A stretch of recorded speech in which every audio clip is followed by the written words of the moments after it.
Bismillahirrahmanirrahim, assalamu alaikum wa rahmatullahi wa barakatuh. Ici j'en rate pas une pour une autre vidéo concernant l'atmosphère, pour relever une incohérence dans les données fournies par la science moderne pour calculer la pression en fonction de l'altitude. Donc entre ce qu'ils disent et ce qu'ils font, il y a une grande différence. Donc, d'après ce qu'ils disent, l'altitude de 120 km marque la limite où les effets atmosphériques deviennent notables durant la rentrée atmosphérique. Donc c'est-à-dire que à 120 km, il y a encore suffisamment d'atmosphère pour créer un échauffement sur la soi-disant navette spatiale, sur les météores et tout ça, quoi. Donc à 120 km, ça part en fumée, le truc. Ils disent aussi à 100 km d'altitude, c'est considéré comme la frontière entre l'atmosphère et l'espace. C'est-à-dire que d'après eux, à 100 km, il y a encore de l'atmosphère. Et après, quand on voit les roquettes amateurs qui, soi-disant, vont au-delà de 100 km d'altitude, et visuellement, on peut voir qu'effectivement, elles montent bien haut en altitude. On va voir que la formule qui nous donne la pression en fonction de la température et de l'altitude, c'est la formule internationale du nivellement barométrique en gros, donc la pression en fonction de l'altitude, il donne un truc super compliqué comme ça, donc avec des équations de malade. Donc ouais, je vais pas te sortir de ton truc, mais bon, si tu déroules tout le machin, là, t'es pas sorti de l'auberge quoi. Ils ont fait des équations de folie pour sortir cette fonction, donc la pression en fonction de l'altitude. Donc là on a la pression au niveau de la mer, ensuite le 1 moins, enfin bon, le reste je peux pas te dire ce que c'est. Mais là-dedans, dans cette formule-là, il y a un truc qui pue, c'est que l'exposant qui est utilisé pour multiplier les premières valeurs, c'est... Il y a le G de gravité là-dedans, quoi, tu sais. Donc la constante de gravitation universelle, donc les 9,80 mètres par seconde au carré, c'est inclus dans cette formule-là. Donc ça c'est la constante de Newton. Donc tu dis si la constante de Newton et qu'on sait que la gravité c'est du bidon, forcément la formule sera bidon aussi. Et comment est-ce qu'on peut vérifier ça? C'est simple, hein. Donc eux ils nous disent que grâce à cette formule-là on peut calculer la pression en fonction de l'altitude, donc voilà quoi. Et évidemment ils ne donnent pas toutes, toutes les valeurs, de sorte à ce qu'on sache à quelle altitude la pression vaut zéro, quoi, tu sais. Ce qui m'intéresse, moi, c'est de savoir dans le bocal dans lequel on est, quoi, quelle est l'altitude du bocal, quel est le haut, quoi, la hauteur. Si on connaît la pression au niveau du sol, au niveau de la mer, on devrait pouvoir calculer la pression qui est au niveau du haut du bocal. Et donc, j'ai utilisé deux traceurs de courbes en ligne, que je vais mettre en description de cette vidéo pour que vous voyez par vous-même. Et donc j'ai rentré dans ces deux traceurs de courbes, la formule qu'ils ont donnée, quoi. La formule de variation de la pression en fonction de l'altitude, le P sur Z, enfin P de Z est égal à gna gna gna. Hop, là j'ai rentré aussi bien ici que là. Je mettrai aussi la formule dans la description pour que vous fassiez le test vous-même. Et donc ça nous donne cette courbe-là, quoi. Une exponentielle décroissante. Et ça s'arrête beaucoup plus tôt que ce qu'on pourrait s'attendre. Parce qu'on se dit, c'est bon, si les roquettes vont à 120 km d'altitude, etc., normalement, il y a encore beaucoup de pression, quoi. Si les météorites se cassent la gueule, ou plutôt se désagrègent à 120 km d'altitude, normalement, il y a encore pas mal de pression là-haut, quoi. Si la navette spatiale s'échauffe à 120 km d'altitude, normalement il y a encore pas mal de pression là-haut, quoi. Bah là, d'après la courbe qu'ils nous donnent, d'après leur formule internationale du nivellement barométrique, niet, quoi. Il y a plus de pression après 44 km d'altitude. Donc là on peut voir, là, d'un côté j'ai le résultat, j'ai la pression en fonction de l'altitude, et de l'autre côté j'ai la limite maximale, quoi. Là où ça vaut zéro, quoi. Là où la pression vaut zéro de manière catégorique. Donc, j'ai rentré la fonction, j'ai fait exécuter, j'ai mis 10 décimales derrière le résultat pour être bien sûr, parce que là il y a plein de zéros, c'est 0, quelque chose, 0, quelque chose, mais là leur calculateur n'était plus capable d'aller au-delà de 44 km. Donc là, on a 0,000. Enfin, il y a 8 zéros derrière, quoi. 8 zéros après la virgule. Hectopascal, quoi, tu sais. Donc, 6,10 puissance moins 8 ou moins 9 hectopascal, quoi, tu sais. Donc là, après, il est plus capable de calculer la pression à 45 km d'altitude, quoi, tu sais. Donc là, il doit plus rien rester du tout, tu sais. Donc les effets notables de l'atmosphère à 120 km, là tu les cherches, hein. C'est déjà, la calculatrice n'est plus capable de calculer la pression après 44 km d'altitude, hein, c'est qu'il y a un problème. Et grâce à l'autre courbe, j'ai la limite extrême. Donc c'est 44 330 mètres, 769, quoi. Donc ça c'est la hauteur maximale d'après la formule de nivellement barométrique. Il n'y a plus de pression après 44 km, 330, quoi, tu sais. N'importe quoi. Donc tu peux voir, hein, que donc leur formule c'est du bidon, quoi. Là on part de 0 en altitude et on atteint 1013,25 hectopascal, hein, et tu descends l'exponentielle, hein, et tu t'arrêtes à 44 km, 330 et 0 en pression, quoi. Et grâce à l'autre traceur de courbe, hein, on peut voir que là, à 44 km, hein, t'as 8 zéros derrière la virgule. Donc il y a encore de la pression, très petit, quoi, mais il refuse de calculer la pression à 45 km d'altitude, et c'est pareil pour ici, quoi. Pour l'autre traceur de courbe, hein, il calcule rien du tout après 44 km et 300 mètres, quoi. T'sais. Et si tu veux t'en assurer, hein, tu prends ta calculatrice de Windows, tu rentres la formule, et il t'insulte en allemand le truc. Entrée non valide, parce que moi j'ai fait égal, quoi, tu sais, calcule-moi ça. Et il me dit entrée non valide, et pour quelle valeur? Il me dit entrée non valide pour 45 km d'altitude. Donc évidemment, il m'insulte en allemand parce que j'ai mis une valeur supérieure à ce qu'il peut, à ce que l'exponentielle peut calculer, en fait. Ça veut dire qu'à 45 km d'altitude, il n'y a plus rien, il n'y a plus de résultat. Donc leur fonction de pression en fonction de l'altitude est complètement bidon. Puisqu'il n'y a plus de pression après 44 km d'altitude. Pourtant, les roquettes vont à 120 km, blablabla, etc. Donc, c'est complètement leur fonction là est complètement bidon. C'est leur formule internationale du nivellement barométrique, c'est de la poudre aux cieux, c'est du bidon. Quand tu traces la courbe, ça n'a aucun sens. Quand tu regardes les résultats et la pression, il n'y a plus de pression du tout après 44 km, quoi. Et quand on regarde les records d'altitude, hein, tu vois que la montgolfière, le record absolu de la montgolfière, c'est 21 km d'altitude. En 2012, Baumgartner est monté à 39 km d'altitude, donc là tu dis pas de problème.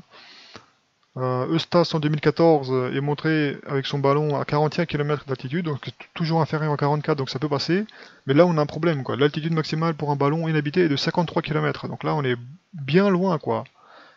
Hein, d'après leur formule, on s'arrête à 44 km, mais lui il allait à 53, tu sais. Comment il a fait? Comment il a fait pour monter à 53 km avec un ballon, donc qui se base sur la pression atmosphérique, s'il n'y a plus de pression? Là, faudrait qu'on m'explique, là. Comment le mec, avec son ballon, hein, qui est rempli d'hélium ou d'hydrogène ou de je sais pas quoi, soit d'hélium, soit d'hydrogène, comment il fait pour monter à 53 km s'il n'y a plus de pression à 44 km? Donc c'est clair que leur formule internationale du nivellement barométrique est complètement bidon, quoi. Ça tient pas la route. Soit c'est leurs records qui sont bidons, soit c'est leur formule qui est bidon. Qu'est-ce qu'on a d'autre par rapport à ça? Évidemment, ils disent d'autres trucs qui n'ont aucun sens, hein. Ils disent qu'à 50 km d'altitude, la pression représente 1% de la pression au niveau de la mer. C'est complètement faux, hein. Quand on regarde le tracé, hein, 1% de la valeur de la mer, hein, c'est à 32 km. Hein. D'après leur formule internationale du nivellement barométrique, à 32 km d'altitude, tu as 1%, plutôt 1 pour 1000. T'as 1 pour 1000 de la valeur au niveau de la mer, quoi, à 32 km. Donc là, dans Wikipédia, ils racontent n'importe quoi. Que pression représente environ 1 pour 1000 de la pression atmosphérique au niveau de la mer. Non, c'est pas à 50 km, hein, c'est à 32 km, d'après leur formule. Donc là, ils te disent toujours, hein, dans la thermosphère, donc au-delà de 80 km, il y a de la pression, mais elle est très faible, tu sais. Bon, je sais pas, moi, d'après ta formule de calcul de pression, hein, après 44 km, t'as plus de pression du tout. Donc tu m'expliques comment tu fais pour aller pour avoir encore de la très faible pression à 80 km, alors qu'à 44, hein, à 2 fois moins, il n'y a plus de pression, tu sais. Donc c'est clair que là, il te donne une formule, mais c'est juste la poudre aux yeux, tu sais. Tiens, je te donne une formule, quoi. Je te donne des cacahuètes, hein. Hein. Ils t'en fument, quoi, tu sais. Et les bidons, cette formule, parce qu'ils ont intégré la constante de gravitation universelle de Newton, qui évidemment n'a aucun sens. Donc c'est sûr que cette formule ne peut être que fausse, quoi. Donc c'est sûr que là, nous, dans les mouvements de la Terre plate, on estime que la hauteur du bocal, c'est environ 5 ou 6 000 km d'altitude. Hein, donc c'est sûr que si l'atmosphère s'arrête à 44 km d'altitude, hein, il y a un problème, quoi.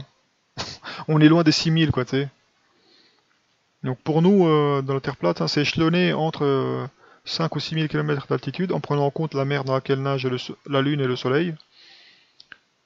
Et donc au niveau du calcul de la pression atmosphérique, hein, donc du poids de l'air à chaque niveau, à chaque altitude, hein, on devrait être capable avec une formule exacte de calculer quelle est la hauteur du bocal, quoi. Et il nous faudrait à la limite un ballon sonde amateur pour calculer la pression à chaque altitude. De sorte à établir une vraie formule de la pression en fonction de l'altitude, de sorte à ce qu'on dessine une exponentielle décroissante correcte. Et non pas un truc bidon qui s'arrête à 44 km, alors qu'il y a des roquettes qui visuellement sont allées à des altitudes supérieures à 100 km, quoi. Quand tu vois la Terre en dessous, qui est toute petite, c'est clair que c'est pas monté à 40 km, hein, ça allait beaucoup plus haut, quoi.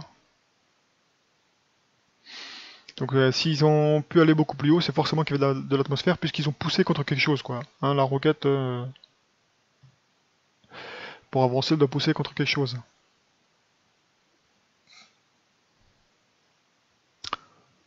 Voilà, ça c'est tout pour cette vidéo-ci.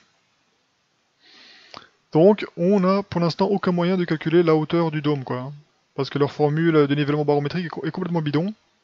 Et donc on peut pas l'utiliser pour calculer la hauteur. Même si on a la valeur de base qui est suffisante pour dessiner une exponentielle décroissante, on n'a pas les données amateurs d'un ballon météo qui nous permettrait de calculer de manière précise quelle est la pression en fonction de l'altitude. Et en plus, les ballons météo se cassent la gueule, donc explosent à 30 km d'altitude environ. Donc c'est sûr que, bon, au moins on aurait des données pour tracer hein, les premiers... pour tracer la courbe et à partir de là, détecter les paramètres réels de la courbe. Au lieu que ça s'arrête à 44 km, peut-être que ça irait beaucoup plus loin, tu sais. Après, on saura plus ou moins si effectivement la hauteur c'est 6000 km ou 5000 km, ou est-ce que c'est moins, ou est-ce que c'est plus, là c'est mieux, quoi. Voilà, donc dans le dessin, je l'ai refait, quoi. Donc qu'est-ce qu'on a? On a la Terre avec les piliers, hein, les piliers de la Terre, qui sont de sorte à ce qu'elle reste stable. Donc tu as la montagne Caf sur les côtés, hein, qui forme un anneau autour de la Terre principale, hein, qui est au milieu. C'est comme le hadith le dit, quoi. Avec le lien de la Terre, hein, qui permet à la montagne Caf de faire trembler toute la Terre, hein. On a la montagne magnétique qui est au milieu, là où a priori Jésus alayhi salam aurait été avec le diable, et que le diable lui a offert toute la terre si jamais il se prosterne devant lui, hein, donc il a pu voir comme ça, hein. Évidemment sur une terre sphérique c'est pas possible, hein. Mais s'il était sur une montagne haute et qu'il a vu toute la terre comme ça, hein, c'est possible. Ensuite, bon, est-ce que dans le mouvement de la Terre plate, on suppose que la Lune et le Soleil sont des disques plats, et si nous on les voit, quand on regarde dans le ciel on voit un disque, et si on monte en altitude avec un ballon ou avec n'importe quoi, et qu'on voit toujours un disque, on pourrait se dire que c'est des sphères, quoi. Là c'est mieux si c'est des disques ou c'est des sphères, hein, mais par l'effet de perspective, hein, comme le ciel se déforme autour de toi pour former une coupole, par l'effet de perspective. Même si ta ligne droite, hein, ta ligne droite elle est déformée hein, pour t'afficher une vue en forme de coupole. Une vue à 180 degrés quoi. Donc tout va se déformer de sorte à t'afficher. C'est pour ça que quand le soleil se barre à droite, hein, il disparaît sur ton horizon à toi quoi. Alors qu'il reste toujours à la même altitude, mais avec tes yeux, tu vois comme s'il allait dans la mer quoi. Alors que non, il reste à son altitude, hein, il continue de tourner gentiment. Voilà. Et donc le fameux pavé de cristal hein, qui est au-dessus de l'eau, comme avec le Salomon alayhi salam hein, et la reine de Saba. Hein. Donc tu imagines la reine de Saba qui est là, qui marche tranquillement sur le pavé, elle découvre ses jambes parce qu'elle voit de l'eau en dessous quoi. Et elle sait pas qu'il y a du pavé de cristal transparent, donc elle croit qu'elle va plonger dans la flotte quoi. Et dans les visions des prophètes, hein, on voit que en dessous du trône d'Allah, il y a un pavé de cristal quoi. Et en dessous de ce pavé de cristal, il y a de la flotte. Et que les étoiles nagent dans de la flotte par la sonoluminescence. Hein. Elles sont créées, c'est pour ça qu'elles scintillent, par la sonoluminescence. Et c'est pareil pour les planètes vagabondes qui tournent autour du Soleil. Enfin, les étoiles vagabondes qui tournent autour du Soleil. Et le Soleil et la Lune nagent aussi dans la flotte, quoi. Ils sont aussi créés à partir de sonoluminescence. On verra ça dans la prochaine vidéo, Inch'Allah, sur les étoiles. Mais bon, dans cette vidéo aussi, hein, pour la hauteur de notre bocal, hein, de notre dôme, de notre ciel, la hauteur de cette étendue qu'Allah a créée dans la flotte, pour l'instant, on n'en sait rien. Tout du moins, leur formule toute pourrie ne permet pas de nous le dire. Parce que si la hauteur était de 44 km comme il le prétendait, ça tiendrait pas la route. Comme on a dit, hein, le gaz ne peut pas cohabiter avec le vide, hein, donc s'il y a du vide après 44 km d'altitude, hein, c'est qu'il y a un problème, quoi. Donc non, c'est leur formule internationale du nivellement barométrique qui est complètement fausse. Voilà, je vous mets ça en lien et vous regardez par vous-même. Hein. Donc on ne peut pas calculer la hauteur de notre ciel, l'altitude de notre ciel, parce que les formules qu'ils nous ont données sont complètement bidons et qu'ils utilisent des valeurs complètement pourries qui n'ont aucun sens. Hein. La constante de gravitation de Newton, donc c'est sûr que ta formule, elle sent mauvais dès le départ. Quoi. Quand tu regardes quels paramètres ils mettent dedans, c'est sûr que la courbe n'a aucun sens. Voilà, salam.